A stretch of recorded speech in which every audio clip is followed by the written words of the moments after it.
Sri Chaitanya Manubhishtam Stapitam Jena Bhutale Shaimurupakadamayam Karati Shapadantikam Mukam Karati Vacharam Sangulangaiti Girim Yakpatamaham Vande Siguru Dinatarinam Namo Vishnu Padaya Krishna Krishnaya Bhutale Srimati Bhakti Vedanta Swami Namani Namaste Saraswati Deve Gauravani Pacharine Nirvisesa Sunyavari Paschati Rasacharini Mancha Kalpaturvista Upashanudeva Cha Patitanam Pavanebhyo Vaishnavebhyo Namo Namaha Shri Krishna Chaitanya Prabhu Nityananda Shri Advaita Gadadhar Shivashri Gaura Bhakta Vrinda Hare Krishna Krishna Krishna Hare Hare Hare Ram Hare Ram Ram Ram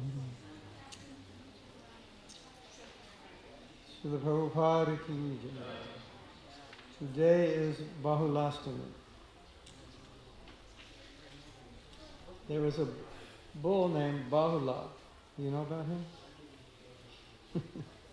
On this day, Krishna had a leela with this bull. Krishna tested if this bull, or I think it was a bull or a cow, was saintly. I know nothing more about it because it's not explained in Prabhupada's books. I couldn't find details other than that.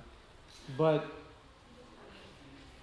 today is the day that Mahaprabhu, when he went to Vrindavan and then went to where is now Radha Kunda, saw a little pond, a little bit of water, and he went in that water and he said, "This is Radha Kunda." Today's the day that happened. So that was a small 12 by 12 little area, and then Raghunath Das Goswami, Jiva Goswami, they built Kunda, as we know it now. And some people told me today is the appearance day of Radha Kunda, but the actual appearance day was April 18th, or anyway, it's in April. It's the full moon, March, April. That's the actual day that Radha Kunda appeared, at midnight. Because the Leela that Krishna had with the gopis, it took place in the evening. And finally when we can tell the story later, but finally when the gopis got around to creating their kunda, it was at midnight. So now, I found some very interesting information. Now, on this day in Radha Kunda, there's a tradition, Radha Kunda, there's a tradition to bathe at midnight. But that's not when Mahaprabhu discovered it. But what I found was that on this day, women who are not fertile do a certain puja to a certain goddess. And part of that puja is to take take bath at midnight in Radha Kunda. So it became a thing. Maybe confused with the appearance day. Anyway, so just to clarify that. But before we talk about it, when we were reading the prayers to Damodar, I got excited about the verse, Kuverat Majo, Badha Murcha Diyadbad. And I started thinking about something, and I just wanted to express that. Because I think it's important. The sons of Kuvera, their only qualification, if they had one, was that they were sons of Kuvera. But other than that, I don't know if you call it a qualification, but they took birth in a good family, we could say. And the problem of taking birth in a good family, if there's a lot of money, you could end up like Nala Kuvera and Manigriva, spoiled. And in fact, Prabhupada said this in Los Angeles in a lecture that I fortunately was present for. He said, if you don't become Krishna conscious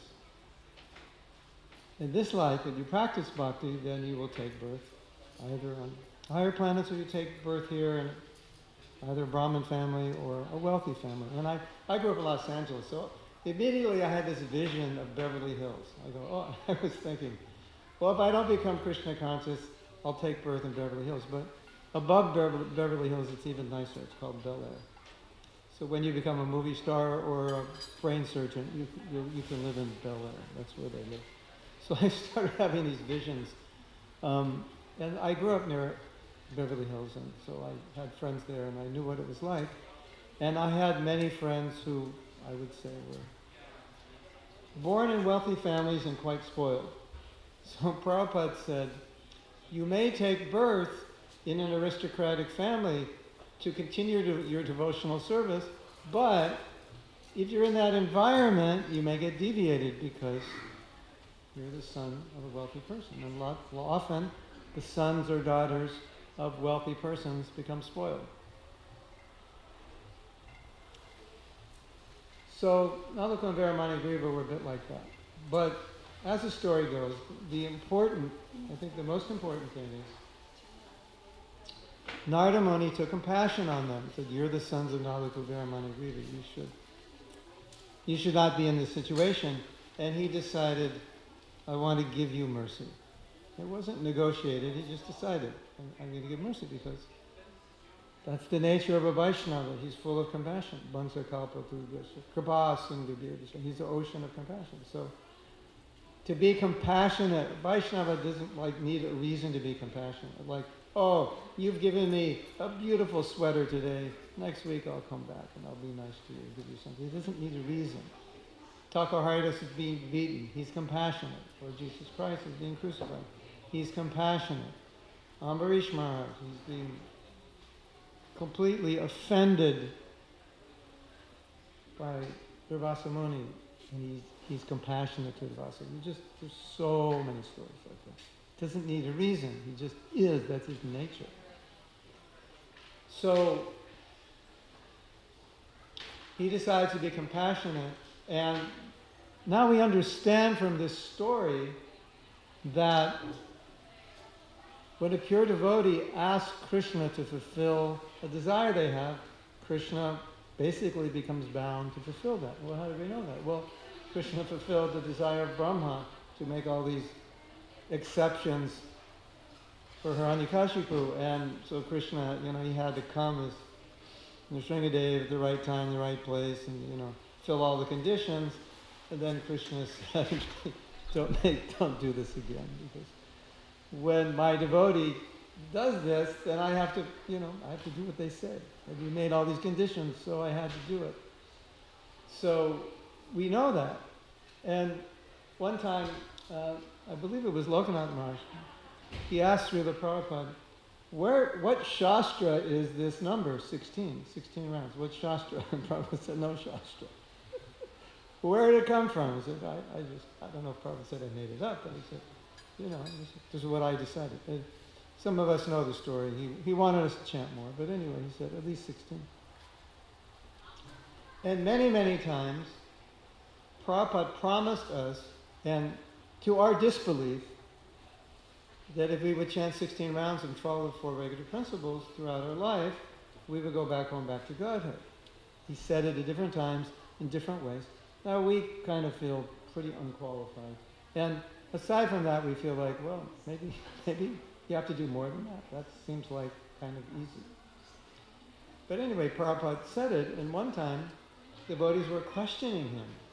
Really? 16 rounds, 4 regular principles? Prabhupada said, yes. But they didn't believe it. They questioned. And then the third time, Prabhupada slammed his hand on the desk. He said, if you chant 16 rounds, 4 principles, I will take you back to Godhead. Emphatically. So, how do we understand that? Oh, we understand that. That's Krishna obliging Prabhupada. Here are these devotees, they're sincere but fallen. They're trying. I've given them this, it only takes 2 hours. And if they chant nicely, they'll be able to follow the principles if they're sincere. So we understand from this that if you get on the good side of the pure devotee, then pretty much you win the vote, you win the race. It's like whatever you are. or Prabhupada used to say, whatever rascal I may be, still, if I get the mercy of a pure devotee, the pure devotee petitions on behalf of Krishna, here's a sincere boy, here's a sincere girl, then we're good. So I think this verse is an example of that. Because as we know, Nalakavera Manigriva got the darshan of Krishna. Who gets the darshan of Krishna? Just some average playboy hanging out, getting high on whatever, somaras or whatever they're doing, and hanging out with girls illicitly? No, it's not the ones who get. You see, Krishna, premanjana charita bhakti vachanena. You have to have prema. They didn't have prema, and they were able to enter Krishna Lila. That's amazing. Right? So many, many lectures, Prabhupada said, one time, it's interesting, Prabhupada said, so someone would ask Prabhupada, have you seen God? And Prabhupada said, yes, and I can show you. You can see him also. And just like I am seeing you, you can see God. So he demystified it. It wasn't like, yeah, I'm seeing God, big deal, kind of thing. It's not impossible. I can show you God. So that Prabhupada used to say, if you follow Krishna consciousness, you will be able to see Krishna just like you see me. Just like I see you, you can see Krishna. Okay, Prabhupada said it. Who am I to doubt it? Prabhupada said you can dance with Krishna. Who am I to doubt it? If you go to India, outside of ISKCON, they will say 3 lives. And so they told one spiritual master, Gaudiya Math spiritual master, Prabhupada said, 1 life. He said, no, not possible. No, they say, in ISKCON, they say 1 life. He said, oh, not possible. 3 lives. And so they have this discussion. And then they said, he said, but Srila Prabhupada said 1 life. He said, oh, really? And he said, Srila Prabhupada could do that. Change up the whole tradition that you can't do it in 1 life. He could do it. That's Srila Prabhupada. So this Leela, Nalakavera Manigriva, getting the mercy of Narada Muni, is just like us. We're like little Nalakaveras and Manigrivas, basically. Maybe we're like big ones, I don't know. You have to decide that. But we get the mercy. There's another thought I had. In the Bhagavatam, Prabhupada says that a conditioned soul, when they engage in sinful activities, their position is a little bit like a barrel that had liquor in it that's been cleaned out, and you could never get that odor of liquor out of the barrel no matter how much you clean it. And have you ever felt like that? I just finished my rounds today and I still smell it. The odor of subscribing. Yeah, that could be a kind of a discouraging purport. Don't read it too often. No, but I will try to turn it around and encourage you. So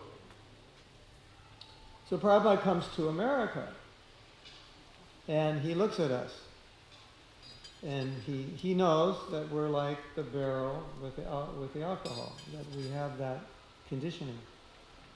But he doesn't size it up and say, hopeless, no ISKCON. He says, no. If you chant 16 rounds and follow the 4 regular principles, it doesn't matter who you are. You can go back to God. And I made that arrangement with Krishna, and so you do that. And then sometimes Prabhupada said other things. You distribute books, you go back to God. He said to one head Bajari, you continue taking care of the deities like this, you go back to God. You build Mayapur, you go back to God. So many things. Right? Okay. Prabhupada said that. He must have worked that out with Krishna. Sounds good to me. So that verse reminds me of just the mercy of the pure devotee. That it's more powerful than that fragrance of, what do I call it? Fragrance, the odor of alcohol. It's way more powerful than the odor of alcohol in the barrel of our heart that we often fill. So I think that's important. So Radha Kunda. So we can talk about Radha Kunda, although I have some reservations, because the Shastra says Mathura is greater than Vaikuntha, Vrindavan is greater than Mathura, Govardhan is greater than Vrindavan, and Radha Kunda is greater than Govardhan. Radha Kunda is the most sacred place in the universe. Because that's the place where every day at noon, Krishna gets to meet with Radha. Unfettered, he has unfettered, just like in the days of the, storing whatever, weapons of mass destruction, they want unfettered access. So Krishna has unfettered access. Not always, but in Radha Kunda, he goes there at noon and he can be with Radharani. So it's and when Krishna was with Radharani, that's like,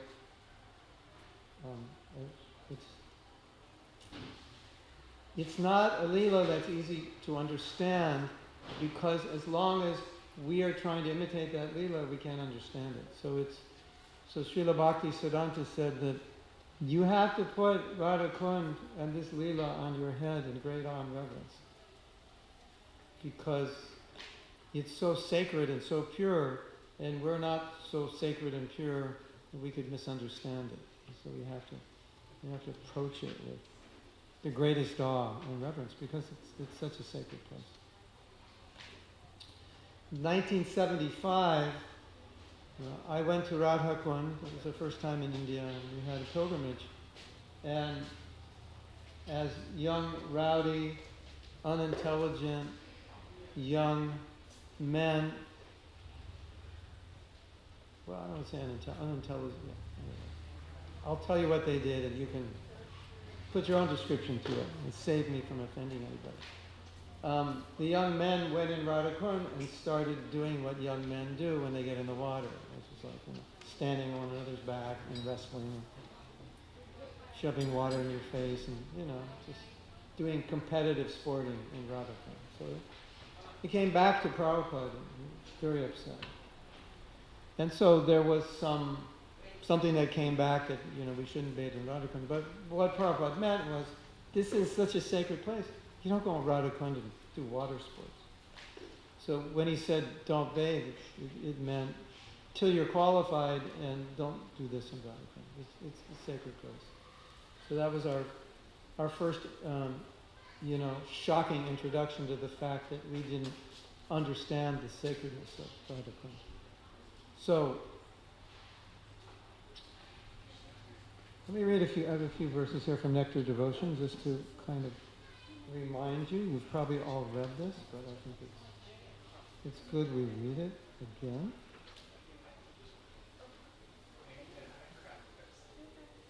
Put things in perspective.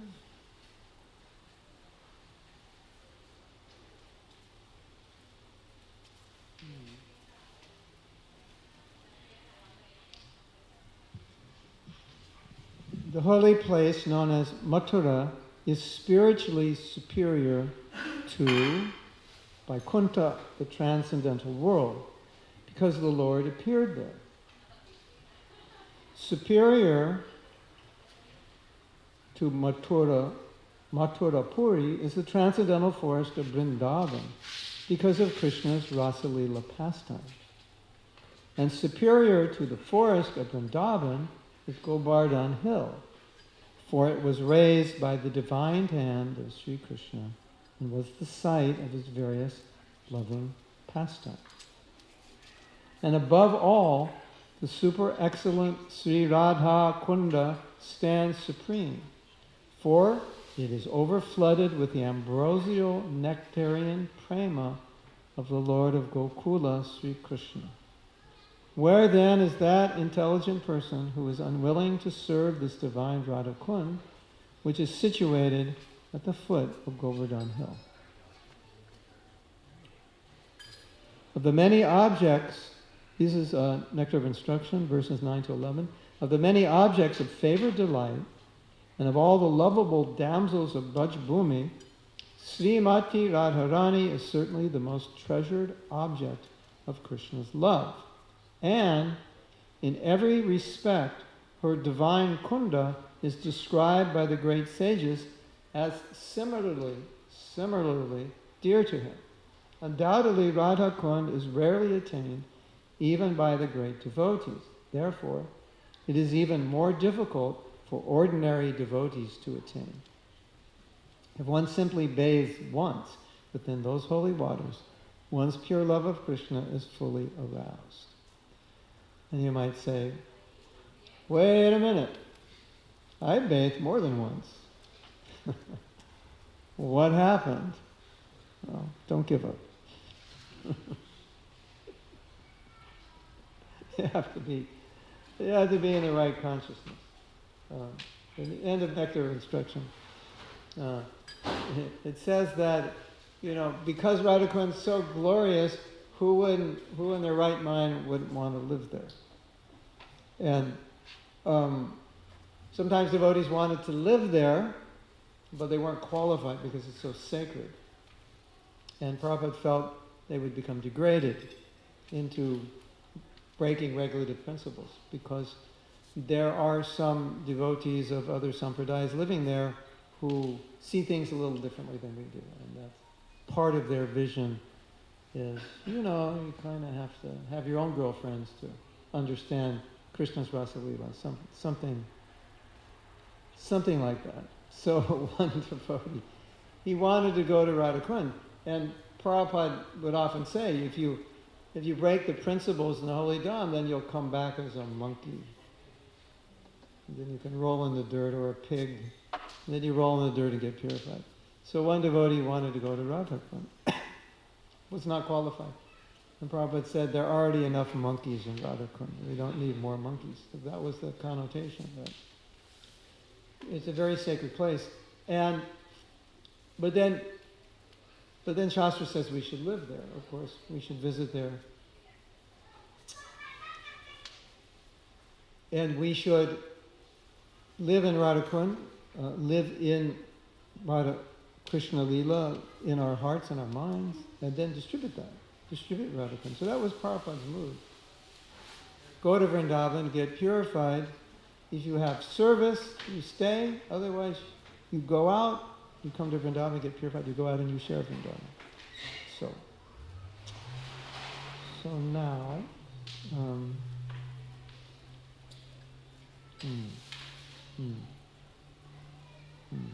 okay, so a couple verses glorifying Radha Kund. Would you like to hear them? Raghunath Das Goswami. Not even Sri Vrindavan, which is supremely delightful because of places like the rasa-filled Rasastali or Srimad Govardhan, which is the arena of the nectarian ras, where the most confidential amorous pastimes, Keli Krida, of the divine couple take place, are equal to even a shadow of a particle of the glories of Sri Radha Kunda. What to speak of other pastime places within Brajamandala. I take shelter of this Sri Radha Kunda, which is more dear to Sri Mukunda than his own life. Now Radha Kund is not different than Radha. Shama Kund is not different than Sham Sundar. So this is where all the love is. It's right here. One time our God sister Rukmini said, this was for non-devotees, but it was such a beautiful thought. She said, in the center of the universe is a love affair. She said, just imagine that. The center of the universe is a love affair between Radha and Krishna. And this is it, Radha Kund. So, Janma karma chame divyam evam yaveti tattataha. To understand Krishna, his birth and his Leela, is not easy. You have to pay a price. And if you don't pay the price, you won't understand it. And it'll be there, but you won't see it. The holy name will be there. The deity will be there. It'll look like stone. Your japa will feel like you're eating stones. Oh, yeah. Or there's stones pounding on your head. Hare Krishna, Hare. Everything will feel like stone. Because the heart is like stone. We see stone, we feel stone. if ever you're chanting japa and you feel like, this feels like stone, it's not the problem that the holy name is like stone. It's the heart's like stone.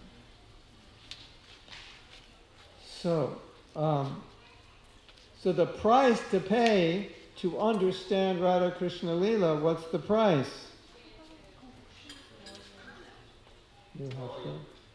You have to stop, we have to stop trying to imitate Krishna and Radha. And that's our disease. Every attraction in this world is it's just that desire. You know. Every desire for sense gratification, ultimately, it's coming from that desire. I want to be like Krishna, and I want to enjoy. And when you come to that point, you're totally purified, then the sacredness of that Leela, of this place, the nectarian rasa that's emanating from it, then you get to experience it. Otherwise, if that lust is there, it deprives us. So by our own lust, we deprive ourselves of the ability to experience rasa. So we actually torture ourselves by our own lust. And we think, oh, I'm going to get some enjoyment from this body. No, the enjoyment is in hearing about Krishna. And then, by hearing about Krishna, you can enjoy. You can actually enjoy the Leela by hearing about it. Otherwise, you can enjoy your body, but you can't enjoy your body and the Leela. They don't work together. You have to, of course we have to take care of our body, enjoy it, so to speak, to maintain it. But this is the price we pay for lust. It disqualifies us to understand what is Radha and Krishna because we're trying to imitate them. You can't understand them while trying to imitate them. So, sometimes devotees ask this question, what I call the fourth regulative principle. No illicit sex, and they say, well, it's when you're married, it's kind of hard always, and my answer is similar. I say, the goal is Shuddhanam, and if you want Shuddhanam, you have to be Shuddha. Shuddha means pure. If you want to chant Shuddhanam, you have to be Shuddha. So okay, we understand, we have desires and so many. We understand that. We're human, we're in a body, it's difficult. But ultimately, say, is it sinful? Is it wrong? Whatever. I don't want to discuss that. But the point is, if you want something Shuddha, you have to be Shuddha. So if you want to experience the Shuddha, the pure nectar of the pure name, you have to be Shuddha. If you want to understand the pure Leela, you have to be Shuddha. So, someone might say, but it's not really sinful because within marriage. Whatever. Another discussion. But Shuddha. If you're not Shuddha, you have to be renounced. You have to be Shuddha. And then you can chant the Shuddha name. So, there's another verse. At Sri Radha Kunda, Sri Radha Krishna Jugala perform their midday Leela Vilas. Here they perform a variety of amorous pastimes freely and without any obstruction. This is not possible anywhere else. It's actually not a verse, I don't think. Anyway, I'll read it. Therefore, Radha Kunda is considered to be the topmost place of bhajan, superior even to Nandagram, Varshana, Vrindavana, or Govardhan. This most confidential place, surcharged with paramount bhavas, was revealed by Sri Caitanya Mahaprabhu himself, who is endowed with the bhava, sentiment, and kunti, luster of Sri Radha.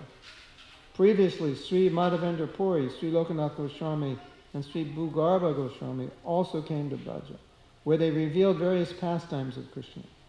But they did not reveal this confidential place, which was manifested by Sri Gaurachandra himself, who is Sri Radha and Krishna combined. So now, here Mahaprabhu comes to reveal to fallen souls of Kali Yuga, Radha and Krishna in the most intimate way. Inconceivable. Now I want to tell a story. But Narayani, I may need your help because I don't pay attention to details. So, I realized today, I was discussing with my wife, she said, you're not such a great storyteller. And I said, I'm never interested in details. I'm only interested in concepts. I'm only interested in enough details to get the concept. So, was it at night, in the day, was it this or that? I don't always pay attention. So that's why, Narayani, I think I need your help. So, before I tell the story, the philosophy is that we bathe in Radha Kunda, and if we bathe in Radha Kunda, Krishna is pleased, because anything you do that will please Radha pleases Krishna. That's how you please Radha. So it's the story. I'm not sure which temple it was. Where was it? I think it was a pigeon, and the pigeon was saying, Krishna, Krishna, Krishna. And every day Krishna would come out of the temple, and he wanted Krishna to embrace him, but he wouldn't embrace him. You know that story? You know the story? Was it a pigeon? Bird? Pigeon. And what temple was it? You remember? Some temple. And Krishna was coming out every day, right? And he would say, Krishna, Krishna, Krishna. Or however pigeons say Krishna. And he was hoping, because he was saying Krishna, Krishna, the pigeon would embrace him. Every day Krishna would come out and walk by. So what was it? Some devotee said, go ask Radharani what the problem is, something like that. And so he went, the pigeon went to the home of Radharani and said, Krishna, Krishna, Krishna. Immediately Radharani came out and embraced the pigeon. The pigeon understood. If I say, Krishna, Krishna, Radharani embraces me, so if I say Radha, Radha, Radhe, Radhe, Krishna will embrace me. So then went back, and then said, Radhe, Radhe, immediately Krishna embraced him. So, if you want to please Krishna, you say Radha. If you want to please Radha, you say Krishna. Fortunately, we have the Hare Krishna mantra. Everybody's taken care of. But this is the high level of Gaudiya philosophy that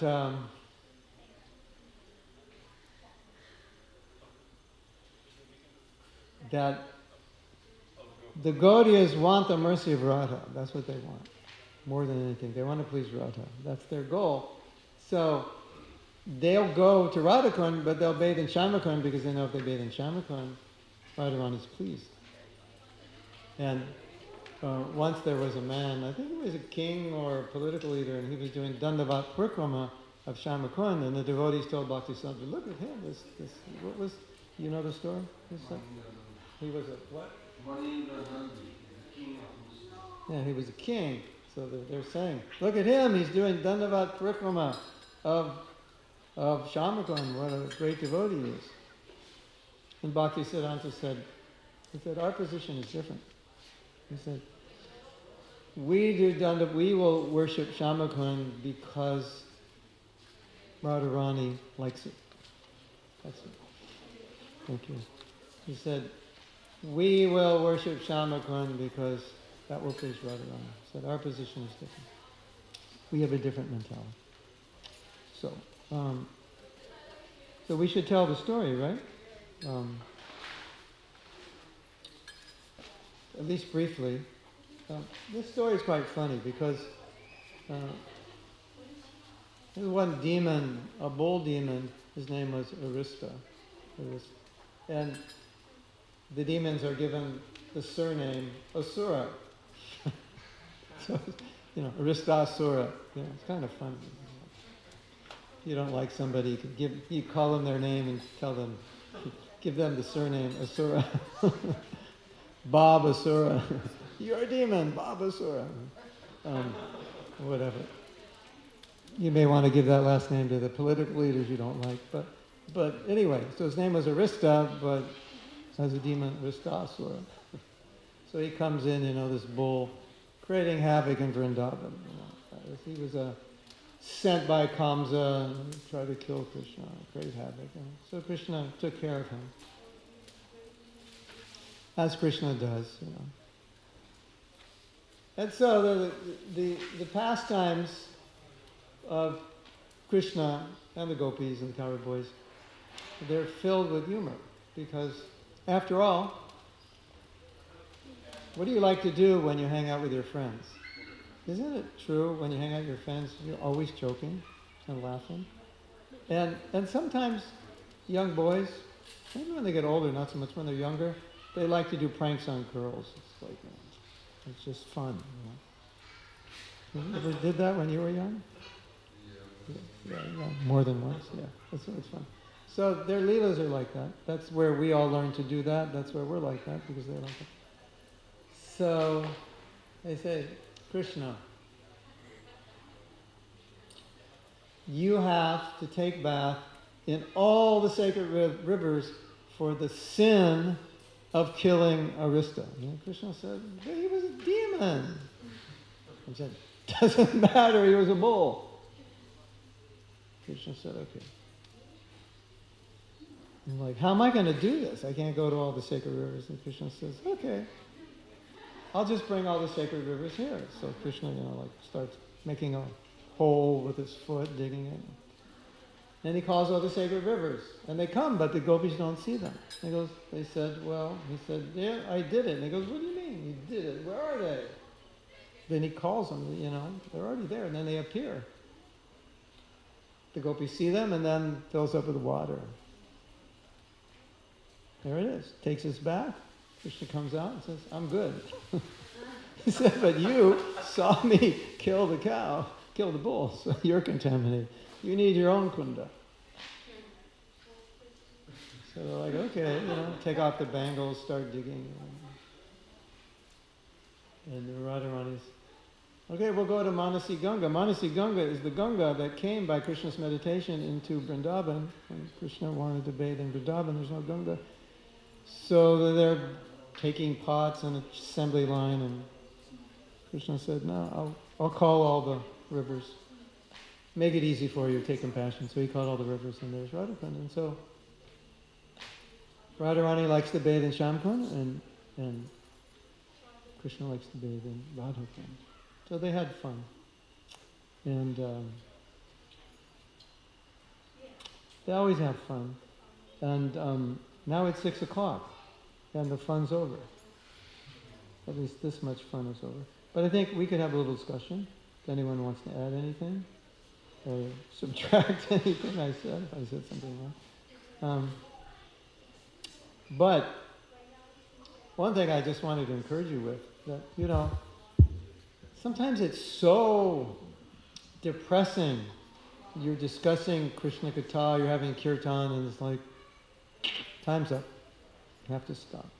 And I just want to encourage you to go back to Godhead, because when you go there, you have all the time you want to hear and chant. It's so much better than it is here. You will never be frustrated. But here it's always like, then I have to eat, and then it's like 9 o'clock and I'm tired. Everything has to stop. Just go there, No, nothing obstructed. Okay, so it's 6 o'clock. We will stop. And any of you have any questions or comments? I thought discussion points. Yes. I thought Gaur Govinda Maharaj's embankment of separation, he says that we feel frustration, but actually that is required. In the spiritual world, that is there in a form of separation. Yes. And he said the separation actually makes the love alive. Yes. So to keep the love more relishable, the separation is to require. So we should not be frustrated if the class is stopped. We should be feeling missing. Separation, yeah, that's true. I think we can feel both. Separation and frustration, I think they kind of go together, don't they?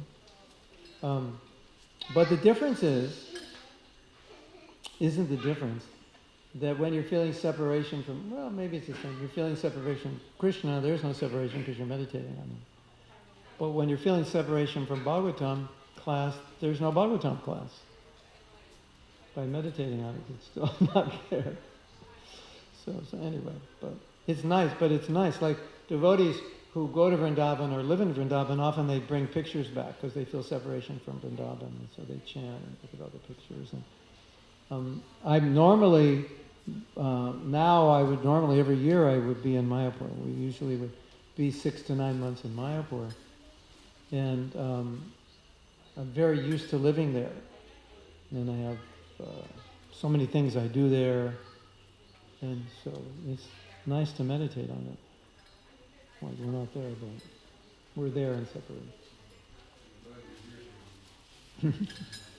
You're glad I'm here. I don't know if I'm glad. All right.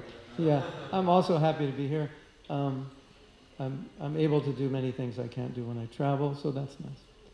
Okay, so any questions, comments? Anyone has a comments, questions, reflections?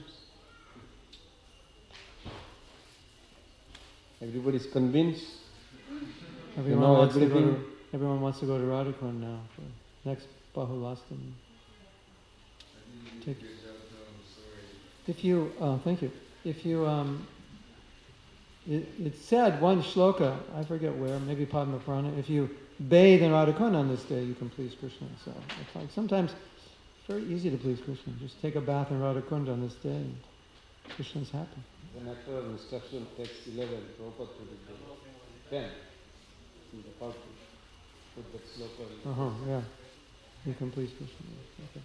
So maybe we can bathe in our mind. We can imagine those who've been to Radha Kunda can go there in their minds and take baths. Tonight, if you're up at, put your alarm for midnight. No, actually, we know you don't have to wait till midnight. You can bathe anytime. I think Mahaprabhu bathed there at noon when he found it. Okay. Thank you very much. Srila Prabhupada ki